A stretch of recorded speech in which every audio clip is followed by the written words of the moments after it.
In this video, we're going to try and understand the concept of rights. When I think about rights, I'm reminded of the Canadian comedy show Trailer Park Boys. There's a scene in which the main character, Ricky, finds himself in court. Unable to fully express himself, he asks the judge for permission to smoke cigarettes in court and to swear while he's giving his arguments. He cites the People's Freedom of Choices and Voices Act as giving him those freedoms. Now, of course, the act doesn't exist, but it reflects something important. The idea that he expects certain protections from the government or that he's entitled to certain things. And that's really what we're talking about when we talk about rights. The expectation that we should be free to do something. Now, there are, of course, some formal legal definitions. You can think of rights as somebody's affirmative claim against another. They need someone else to act a certain way, and the law guarantees that that will happen. It might be also a power or privilege that the public holds, the privilege to be free from some kind of interference from the government. They might be entitled to or not to perform certain actions, or they are free from having certain actions performed on them. Now, these are sort of convoluted. Again, these are highly legalistic definitions, but in more practical terms, you can think of a right as something you expect to be able to do. More importantly, you expect to be able to do it without interference from someone else. Maybe it's the government and the police force, or maybe it's other citizens. You expect to be able to do something. And there's also the opposite of that, the correlative rather, is duty. If one person has a right, that means someone else has a duty. And that might be a duty of simply to do nothing, to stay out of the way while that person is exercising the right, or it might mean that they're forced to do something affirmative.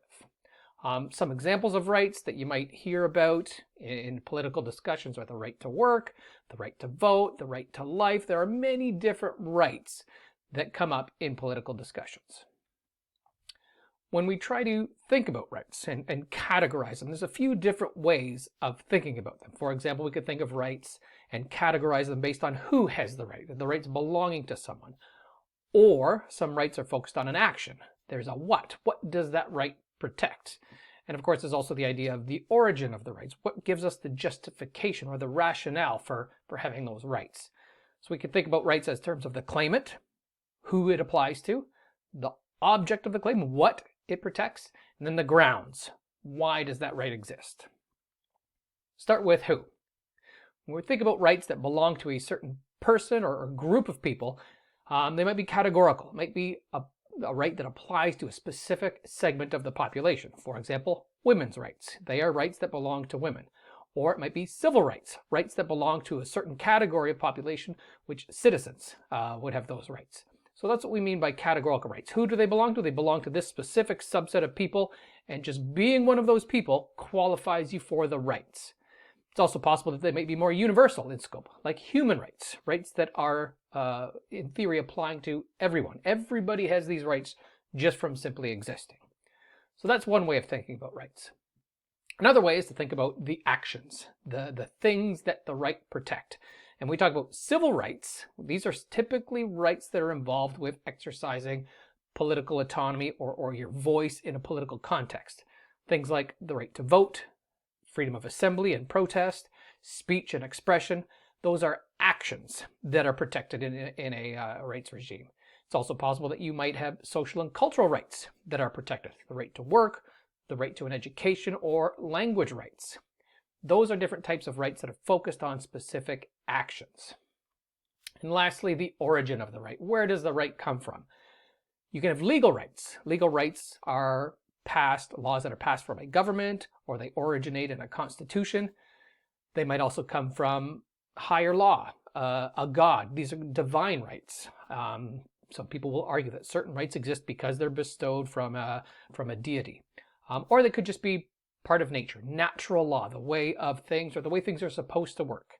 When Thomas Jefferson was writing the Declaration of Independence, he was highly influenced by people like John Locke that were very much in favor of this idea of natural law. There were certain rights and principles that were just part of nature and that they should be observed.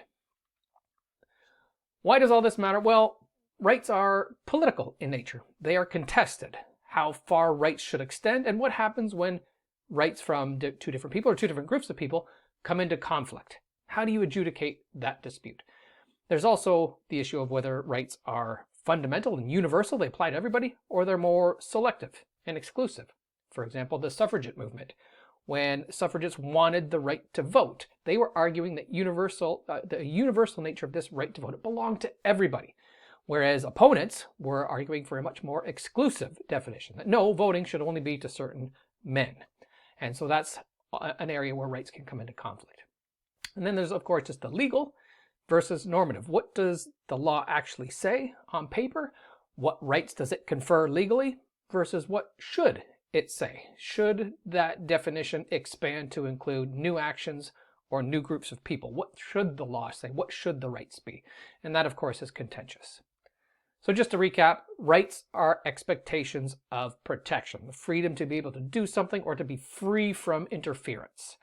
Different categories of thinking about rights based on the claimant who has the right, the actions the right protects, or the source of the right, the authority for the right. The big takeaway here, rights are contested. They're inherently political in nature, and there's always conflict about how rights should be administered and how far they should extend.